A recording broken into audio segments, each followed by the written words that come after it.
इस वीडियो में हम लोग अभी प्रूफ करेंगे एंगल बाइसेक्टर थ्योरम को। तो सबसे पहले एंगल बाइसेक्टर थ्योरम का हम लोग देखते हैं स्टेटमेंट। तो स्टेटमेंट में क्या है,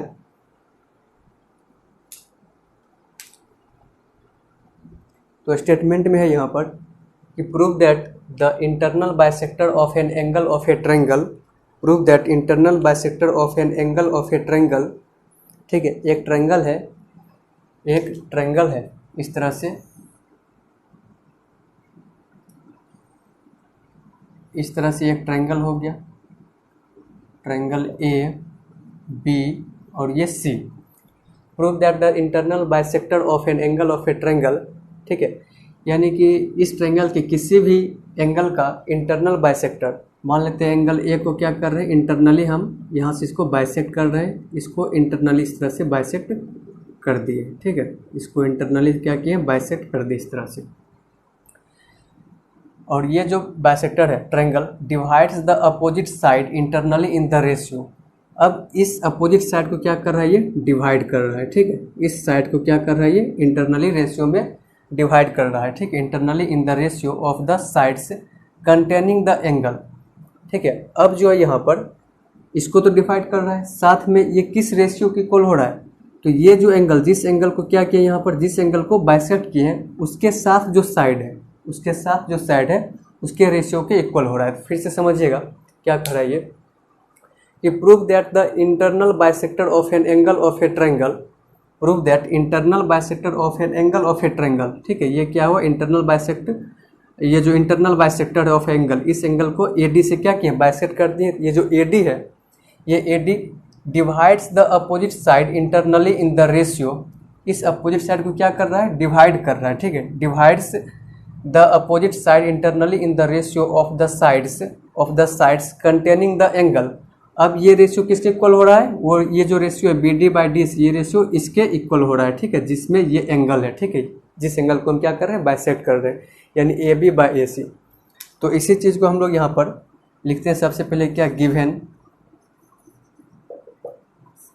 ए triangle A B C, given में क्या लिखेंगे, a triangle A B C in which AD is the bisector of angle A. AD is the bisector of angle A. कौन, AD जो है वो क्या, एंगल ए का बाइसेक्टर है ये। अगर हम यहाँ पर इसका नाम 1 रख दें और ये 2, तो इसके कहने का मतलब हो गया दैट इज कि एंगल 1 इक्वल्स टू एंगल 2 हो गया, ये गिवन है। नेक्स्ट अब हम लोग को प्रूफ इसमें क्या करना है, टू प्रूफ जो करना है कि जिस एंगल को क्या कर रहे हैं, बाइसेक्ट कर रहे हैं। ठीक है, उसका जो अपोजिट साइड, ठीक है, तो वो भी क्या हो रहा है, इंटरसेक्ट हो रहा है इस पॉइंट पर, यानी वो दो पार्ट में डिवाइड हो रहा है। तो उसका जो रेशियो होगा मीन्स कि बी डी बाई डी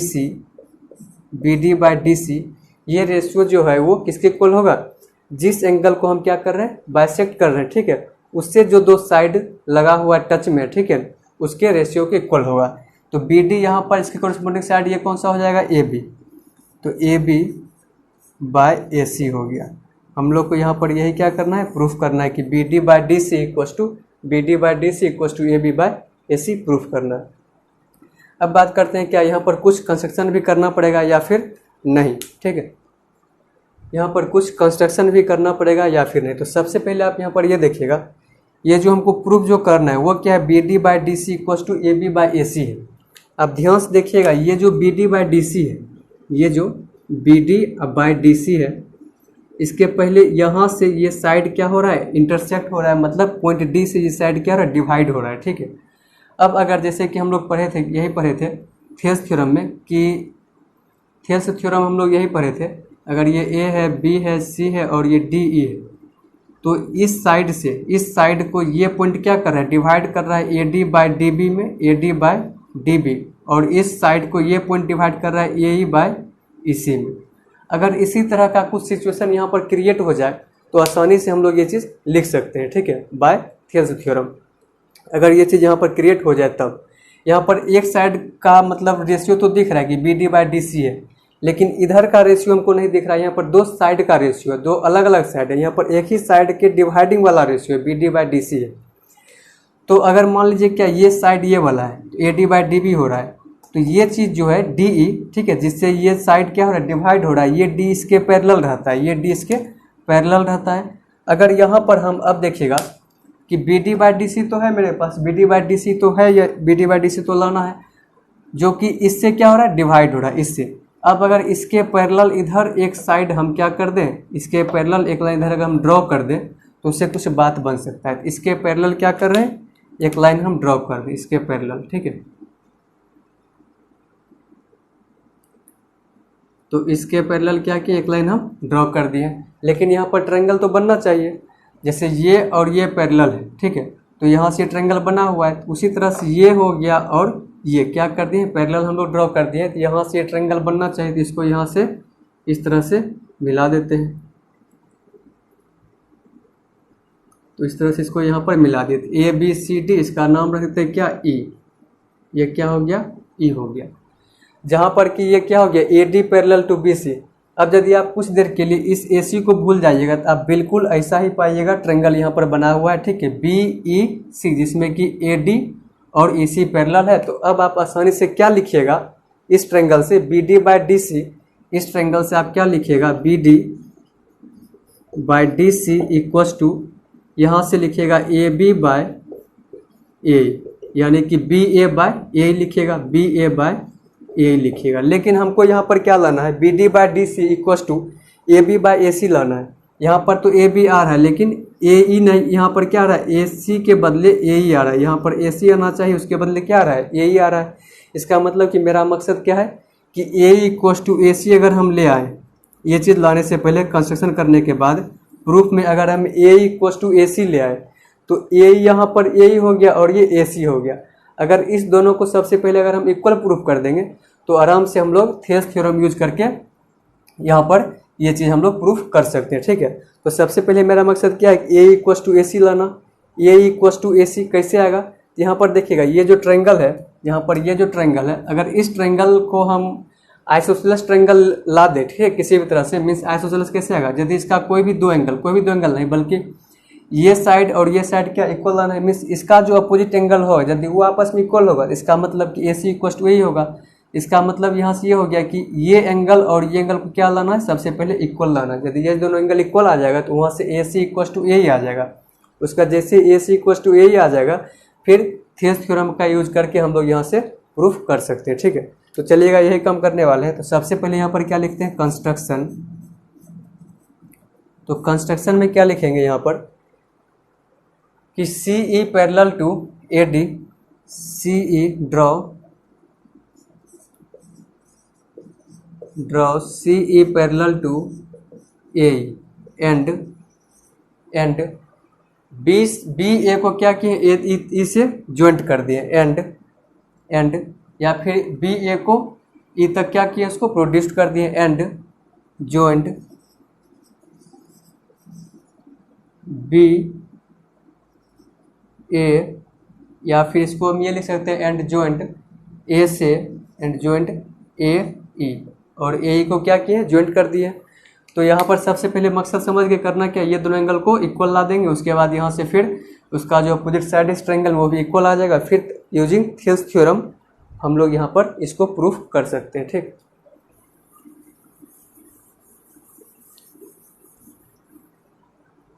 तो चलिएगा अब लिखते हैं क्या, प्रूफ। तो प्रूफ में यहाँ पर क्या लिखेंगे, अब ध्यान से देखिएगा कि ये लाइन और ये लाइन क्या आपस में पैरेलल है। जब ये दो लाइन आपस में पैरेलल है तो अब देखिए, यदि ये दो लाइन आपस में पैरेलल, यदि अब हम इसको ट्रांसवर्सल लाइन मान लें तो एंगल 2 यानी ये angle 2 equals to this angle होगा। इसका नाम अगर हम रख दें क्या, एंगल 3। तो यहाँ से हम बोल सकते हैं क्या कि एंगल 2 इक्वल्स टू एंगल 3। वो कैसे, तो ब्रैकेट में क्या लिखेंगे, since A D parallel to C, since A D parallel to C, and जब A D parallel to C है तो यहाँ पर हम लोग ट्रांसवर्सल किसको मान रहे हैं, ए सी को मान रहे हैं, and A C is transversal line, ठीक है। तब जा करके by alternate by alternate interior angle से हम लोग एंगल 2 इक्वल टू एंगल 3 बोल रहे हैं, ठीक है। तो यहाँ से क्या आ गया, एंगल 2 इक्वल टू एंगल 3 आ गया, लेकिन हमको यहाँ तक पहुँचना होगा, ठीक। अब फिर ध्यान से देखिएगा कि फिर से आपका क्या AD parallel to CD, AD parallel to C है। जब ये दोनों पैरेलल है और अब ये दोनों क्या है, पैरेलल है, और अब जाकर के यदि हम यहाँ से इसको मीन्स ये और ये लाइन पैरेलल है, और ये जो आपका B से लेकर के E तक है वो वाला लाइन ये है, तो यहाँ से ये एंगल और ये एंगल आपस में इक्वल होगा। मीन्स अगर हम इसका नाम 4 रख दें, एंगल 4 इक्वल टू ये वाला एंगल 1 इक्वल हो जाएगा। तो एंगल 4 इक्वल टू एंगल 1, और ये कहाँ से हो रहा है, कोरिस्पोंडिंग एंगल से हो रहा है, ठीक है, बाय कोरिस्पोंडिंग एंगल्स। लेकिन कब, जब हम लोग यहाँ पर इस लाइन को क्या मान रहे हैं, ट्रांसवर्सल लाइन। मीन्स कि लाइन जो है मेरा ये कौन सा BE ट्रांसवर्सल लाइन होगा, ठीक है, and BE is transversal line, BE is transversal line. तो एंगल 4 इक्वल टू एंगल 1 आ गया ये भी। अब यहाँ पर एक चीज़ दिया हुआ है क्या, एंगल 1 इक्वल टू एंगल 2 दिया हुआ है, एंगल 1 इक्वल टू एंगल 2 ये गिवन है। यदि आप यहाँ पर इस तीनों रिलेशन को देखते हैं, तो यहाँ से आप ये बोल सकते हैं क्या 2 इक्वल टू 3 है और 1 इक्वल टू 2 है। इसका मतलब 1 इक्वल टू 2 है और 4 इक्वल टू 1 है। तो यहाँ से यही आ रहा है 1 2 के इक्वल है, इसका मतलब क्या 1 2 के इक्वल है, ठीक है, इसका मतलब यही, और 1 4 के इक्वल, इसका मतलब कि 4 और 2 क्या होगा, इक्वल होगा, 4 और 2 इक्वल होगा, यहाँ से 4 और 2 इक्वल होगा, 4 और 2 इक्वल होगा, 2 जो है 3 के इक्वल, इसका मतलब क्या 3 और 4 क्या हो जाएगा, इक्वल हो जाएगा। तो फ्रॉम, यदि आप इसको इक्वेशन फर्स्ट सेकेंड और थर्ड मानते हैं तो आप लिख सकते हैं from equation first second and third. इसको आप मान लीजिए इक्वेशन फर्स्ट, और ये हो गया इक्वेशन सेकेंड, और ये हो गया इक्वेशन थर्ड। तो from equation first second and third angle 4 equal to angle 3, angle 3 equal to angle 4, angle 3 equal to angle 4 आ गया। तब आप यहाँ से बोल सकते हैं अब उसका जो अपोजिट साइड है इंट्रायंगल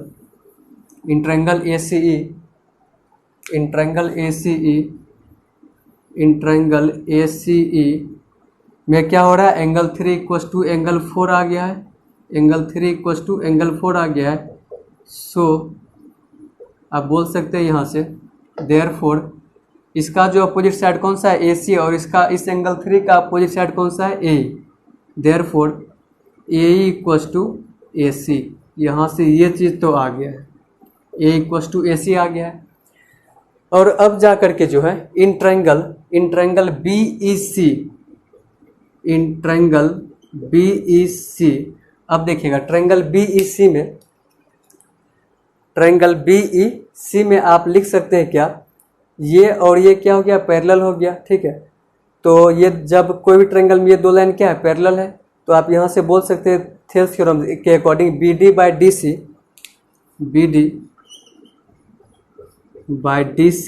equals to BA by AE equals to BA by AE। ये कहाँ से लिख रहे हैं, बाय थेल्स थ्योरम या फिर BPT, ये हो गया यहाँ पर। लेकिन हमको तो प्रूफ क्या करना है, BD by DC equals to AB by AC। तो यहाँ पर AE जो है वो AC के इक्वल है। इसको अगर हम मान लें इक्वेशन स्टार, तो यहाँ पर हम आसानी से लिख सकते हैं क्या, फ्रॉम नहीं, यहाँ पर नहीं, इसके बदले सबसे पहले हम लिख सकते हैं therefore BD by DC equals to BA को AB लिख सकते हैं, तो AB बाय AC। अब यहाँ पर हम लोग क्या लिख सकते हैं, फ्रॉम इक्वेशन स्टार, ठीक है, फ्रॉम इक्वेशन स्टार। और यही हमको क्या प्रूव करना था, ये क्या हो गया, प्रूव। चलिएगा अब समझिएगा फिर से, ठीक है, ये प्रूव हो गया यहाँ पर। तो सबसे पहले क्या स्टेटमेंट क्या था इसमें कि proof that the internal bisector of an angle of a triangle divides the opposite side internally in the ratio of the sides containing the angle. Means कोई भी एक ट्रायंगल है, उसके कोई भी इंटरनली उसका कोई भी एक एंगल को अगर हम क्या कर रहे हैं, इंटरनली बाइसेक्ट कर रहे हैं, ठीक है। जैसे कि यहाँ पर एंगल ए को क्या कर दिए, AD से बाइसेक्ट कर दिए, इस एडी को क्या बोलेंगे, इस एंगल का बाइसेक्टर बोलेंगे, एंगल ए का इंटरनली बाइसेक्टर है ये। अब ये जो बाइसेक्टर है उस एंगल का जो अपोजिट साइड है, ठीक है, उसको क्या कर रहा है, डिवाइड कर रहा है। अब उसको जो डिवाइड कर रहा है उसका जो रेशियो होगा वो इस कंटेनिंग एंगल जो है, मतलब इस एंगल के साथ जो साइड है उसके रेशियो के इक्वल होगा। मीन्स कि B D by D C ये किसके इक्वल होगा, ये जो एंगल है इसके साथ साइड ए बी है और ए सी, यही दो साइड है, इसके रेशियो के इक्वल होगा। लेकिन कोरस्पोंडिंग साइड होना चाहिए। अगर इधर से बी डी ले रहे हैं, इधर से क्या ए बी होगा, B D by D C लिख रहे हैं तो ए बी बाई ए सी होगा। ये हमको प्रूफ करना था। उसके बाद बात यहाँ पर यह है कि यहाँ पर क्या कंस्ट्रक्शन क्या करें, ठीक है। तो यहाँ पर सबसे पहले आप ये देखिए प्रूफ क्या करना है। प्रूफ करना है कि B D by D C equal to A B by A C. तो B D by D C ये जो है ये एक साइड का रेशियो है। तो एक ट्रायंगल में साइड का रेशियो जो इक्वल होता है वो थेल्स थ्योरम से कि थर्ड साइड के एक लाइन सेगमेंट है जो कि थर्ड साइड के पैरेलल होता है और वो लाइन सेगमेंट दो साइड को अलग अलग पॉइंट पर क्या करता है, डिवाइड करता है। तब जाकर उस दोनों साइड का रेशियो जो है आपस में इक्वल होता है। यहाँ पर साइड का रेशियो तो है एक वाला, लेकिन दूसरा जो है वो साइड का रेशियो नहीं है, ए बी बाई ए सी है। ये ए बी और ये ए सी अलग अलग साइड का रेशियो है, ठीक है। तो यहाँ पर ये क्या है कि B D by D C अगर इधर ट्रायंगल आगे बढ़ता, ठीक है, और ये जो है बीच में किसी एक बड़ा वाला ट्रायंगल के बीच का और ये थर्ड साइड का पैरेलल, इस तरह से सोचने के बाद हम लोग यहाँ पर क्या किया, इस तरह से कंस्ट्रक्शन कर दिए। तो कंस्ट्रक्शन करने के बाद यहाँ से अब क्या पता चल रहा है कि कंस्ट्रक्शन तो कर दिए, लेकिन यहाँ पर पैरेलल भी हम कर दिए आफ्टर कंस्ट्रक्शन। तो B D by D C equal to B A by A E आ रहा है। तो इस ए ई की जगह पर सब कुछ तो सही, लेकिन यहाँ पर ए ई आ रहा है, ए सी आना चाहिए था, ए ई आ रहा है। इसका मतलब कि इस ए ई को ए सी के इक्वल करना चाहिए, इस ए ई को ए सी के इक्वल। सबसे पहले जो हम काम किए उस यहाँ पर उसी ए ई को ए सी के इक्वल कर दिए। वो कैसे किए, तो ये ए ई ए सी को ए सी के इक्वल कैसे आएगा, जब अगर इस दोनों साइड का, इस ट्रायंगल में अगर इस दोनों साइड का अपोजिट एंगल इक्वल हो जाएगा, ठीक है, तो इसका मतलब दोनों साइड क्या हो जाएगा, इक्वल हो जाएगा। तो ये दोनों एंगल को सबसे पहले क्या किए, इक्वल किए। कैसे किए, तो यहाँ पर ये लाइन और ये लाइन क्या है, पैरेलल है। जब ये दो ए बी और सी लाइन क्या है, पैरेलल है, और इस दोनों को अगर हम और इसको ए सी को ट्रांसवर्सल मान लिए तो एंगल 2 इक्वल टू एंगल 3, इससे अल्टरनेट इंटर एंगल से ये इक्वल हो गया। उसके बाद एंगल 1 इक्वल टू एंगल 2 तो दिया हुआ ही था। अब देखिएगा फिर से 1 इक्वल टू 4 कैसे किए हैं। यहाँ पर ये लाइन और ये लाइन क्या है, पैरेलल है। अब इसको हम क्या मान लिए, यहाँ पर इस लाइन को ट्रांसवर्सल। तो 1 इक्वल टू 4 किससे, कोरस्पोंडिंग एंगल से 1 इक्वल टू 4 हो गया। तो यहाँ पर ये 3 इक्वेशन आ गया, और इस तीनों इक्वेशन का आप ध्यान से देखिएगा तो यहाँ से रिजल्ट ये आता है कि 3 इक्वल टू 4। कैसे, 1 और ये भी 1 किसके इक्वल है, ये 4 की 2, इसका मतलब क्या 4 इक्वल टू 2 आ रहा है। और ये 2 किसके इक्वल है, ये 2 3 के इक्वल है, इसका मतलब क्या 3 इक्वल टू 4 आ गया यहाँ से। तो 3 इक्वल टू 4 आ गया, ये एंगल और ये एंगल इक्वल आ गया। इसका जो अपोजिट साइड होगा इस ट्रायंगल में वो भी क्या होगा, आपस में इक्वल होगा। तो यहाँ से हम ये रिलेशन ले आए क्या, ए इक्वल टू ए सी ले आए। अब जाकर इस पूरे ट्रायंगल में इस तरह से बी ई सी में क्या कर दिए, थेल्स थ्योरम अप्लाई कर दिए। वो इसीलिए कि यहाँ पर A D parallel to A C है। तो यहाँ से रिजल्ट क्या आया है, B D by D C equal to A B by A E आया है। B D by D C equal to A B by A E आया है। लेकिन हमको उस ए ई की जगह पर क्या चाहिए था, ए सी चाहिए था, जो कि रिलेशन हम पहले से यहाँ पर ले आए हैं, ठीक है। तो अब उसी रिलेशन को इसमें पुट कर दिए, B D by D C equal to A E की जगह पर क्या पुट कर दिए, ए सी प्रूफ पुट कर दिए। इस तरह से हम लोग का एंगल बाइसेक्टर थ्योरम क्या हो गया, प्रूफ हो गया। अब हम लोग नेक्स्ट वीडियो में इसके कन्वर्स को प्रूफ करेंगे।